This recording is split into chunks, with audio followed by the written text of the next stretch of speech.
Assalamualaikum warahmatullahi wabarakatuh. Video kali ini saya pengen sharing aja kepada teman-teman semua ya, karena dari pengalaman saya yang pernah gagal bayar, pernah punya hutang lebih dari 60 juta dari berbagai macam instansi keuangan, mulai dari kartu kredit, bank dan lain sebagainya. Utang bisa lunas dengan cara-cara yang benar-benar luar biasa. Ya, jadi di sini saya ingin disclaimer dulu, saya tidak pengen menggurui teman-teman karena saya juga nggak ahli-ahli banget soal ibadah, nggak mau yang dibilang agamis, tapi ini kenyataan dan apa yang saya rasakan benar-benar nyata dan ada hasilnya. Mungkin ini lebih spesifik khusus buat teman-teman yang muslim ya, mohon maaf untuk teman-teman yang non-muslim karena alhamdulillah saya seorang muslim dan saya pengen share amalan-amalan ini biar teman-teman yang sekarang terlibat hutang, terlilit hutang, ada jalan keluarnya, ya. Oke, jadi gini teman-teman ya, saya cerita dulu aja deh, cerita dulu dari awal mula deh. Dulu sekitar Februari ya, Januari 2022, itu saya benar-benar sedang mempunyai utang yang banyak banget. Menurut saya 60 juta udah banyak ya. Nggak tahu kalau kalian masih sedikit, bagi saya 60 juta itu udah banyak banget kalau itu untuk utang gitu ya. Sedangkan untuk bayar per bulan itu udah mepet dan ngepres banget. Kadang juga kurang, jadi harus ngambil jatah-jatah ya uang bulanan yang saya punya gitu teman-teman. Nah, iseng-iseng waktu sholat subuh, saya biasa lah ya, kita kan kadang nggak bisa lepas dari HP ya. Scroll. Ada satu nemu teman-teman, saya kayak ceramah ustadz kayak potongan pendek gitu, yang di dalamnya itu isinya adalah selama 40 hari lakukan secara konsisten rutin kayak sholat tahajud gitu. Itu akan mengubah hidup kalian 180 derajat. Nah ini ya karena kita udah kepepet, karena kita udah pusing nggak ngerti harus bagaimana, ya udah nothing tulus aja. Saya mencoba untuk melakukannya. Nah ketika untuk mencoba untuk melakukannya tersebut, itu ya ibaratnya kayak ya udahlah ya, kayak pasrah aja udah. Mau bener atau tidak, yang penting lakuin aja, niatnya ya memang untuk ibadah, seperti itu teman-teman. Nah selanjutnya ya udah berjalan begitu aja. Memang ini akan sangat-sangat berat ya, akan sangat-sangat berat untuk dilakukan pertama kali. Untuk konsisten rutin itu sangat-sangat berat. Tapi coba deh paksakan selama 40 hari teman-teman.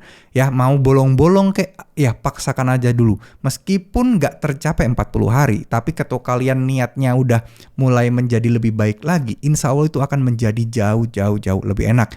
Nanti nggak cuma 40 hari ya, kalau kalian mau teruskan selama-lamanya, saya pun alhamdulillah sampai sekarang selalu ingin mengusahakan. Kalau kalian berat bangun jam 2, nggak usah jam 2 banget deh. Di rumah kalian subuh jam berapa? Misal di rumah kalian subuhnya itu jam setengah 5, misal ya bangun aja jam 4. Misal subuhnya jam 4, bangun aja setengah 4. Nah itu lakukan sholat tahajud, habis itu teman-teman tinggal lanjutkan sholat subuh, kalau perlu sedekah subuh, terus sholawat setiap habis sholat. Nah itu insya Allah akan ada aja rezeki dan keajaiban yang akan datang kepada teman-teman sekalian. Ya ini saya benar-benar mengalaminya sendiri, gak bohong, dan kehidupan saya benar-benar berubah 180 derajat. Dulunya yang pegawai kantoran, kerja pagi, pulang malam, sekarang ya alhamdulillah kerja di rumah aja sudah bisa dapat, bahkan mungkin bisa dibilang 8 sampai pernah 10 kali lipat dari gaji kantoran saya dulunya. Ya, itu benar-benar iya sesuatu yang nggak saya duga. Saya juga nggak nyangka bakal bisa hidup seperti ini. Nah, itu mungkin udah takdir dan jalan yang udah dikasih Allah, dan benar-benar jalannya dimudahkan dan dibuka selebar-lebarnya, yaitu tadi. Kalau saya sih positive thinking dan optimis. Ini mungkin karena benar kata Pak Ustadz tadi, lakukan, coba usahakan untuk konsisten rutin selama 40 hari, maka hidup kita akan jauh lebih berubah. Nih, buat teman-teman yang sekarang galbay pinjol dan punya utang pinjol banyak dan gak bisa bayar utang pinjolnya, coba lakukan. Kan ini udah mentok nih teman-teman yang muslim, udah gak ngerti lagi harus bagaimana nih bayarnya. Ya udah, gak ada jalan lain, nothing tulus aja, ikhlaskan, terima, lakukan ibadahnya. Udah, apa ya, daripada kalian harus mencari cara-cara untuk menghapus data pinjol dan lain sebagainya, bangun lebih pagi sedikit, jalankan sholat tahajud.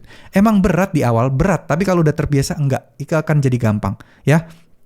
Berapa rakaat bang? Nah itu kalian bisa tanyakan ke ustadz kalian masing-masing. Kalau saya pribadi awal-awal dulu saya cuman 2 rakaat ya, awal-awal banget. tapi saya tambah jadi 4 rakaat gitu ya. Terus nggak ngerti waktu itu kalau memang harus ditutup dengan sholat witir itu lebih bagus. Nah, saya baru setelah beberapa bulan baru saya tutup dengan sholat witir. Nah, jadi mulai untuk mengulik ceramah-ceramah Ustadz yang mempelajari dan membahas tentang sholat tahajud. Nah, itu coba deh teman-teman pelajari aja. Karena bukan kapasitas saya untuk mengajari terkait soal akidah, fikih, dan lain sebagainya ya. Karena saya juga masih banyak harus belajar. Coba ini saya pengen membuka ke kalian aja, pengen kalian itu membuka jalannya. Ya udah kalian harus nyari ceramah-ceramah atau dakwah-dakwah atau belajar ke ustadz terdekat di rumah kalian tentang sholat tahajud itu harus bagaimana untuk rokaat-rokaatnya, ayat-ayat yang dibaca dan lain sebagainya. Saya rasa sih untuk ayat yang dibaca kayaknya nggak beda-beda jauh dengan sholat-sholat yang lain. Cuman untuk rukun-rukunnya kira-kira dilakukan berapa rokaat baiknya, nah itu tanyakan ke ahlinya saja ya. Semoga apa yang saya sampaikan ini bisa menjadi berkah buat teman-teman, bisa mengubah hidup teman-teman. Paksakan, memang awal susahnya minta ampun, susahnya susah-susahnya, tapi insya Allah kedepannya akan jauh lebih mudah kalau teman-teman semua niat ikhlas dalam hati ya. Semoga ini juga bisa menjadi amal jariah buat kalian, amal jariah buat saya, rezeki kalian bisa jadi melimpah, amin amin ya robbal alamin. Yuk semangat, semuanya pasti bisa ya. Jangan lupa sholawat dikencengin. Terima kasih. Wassalamualaikum warahmatullahi wabarakatuh.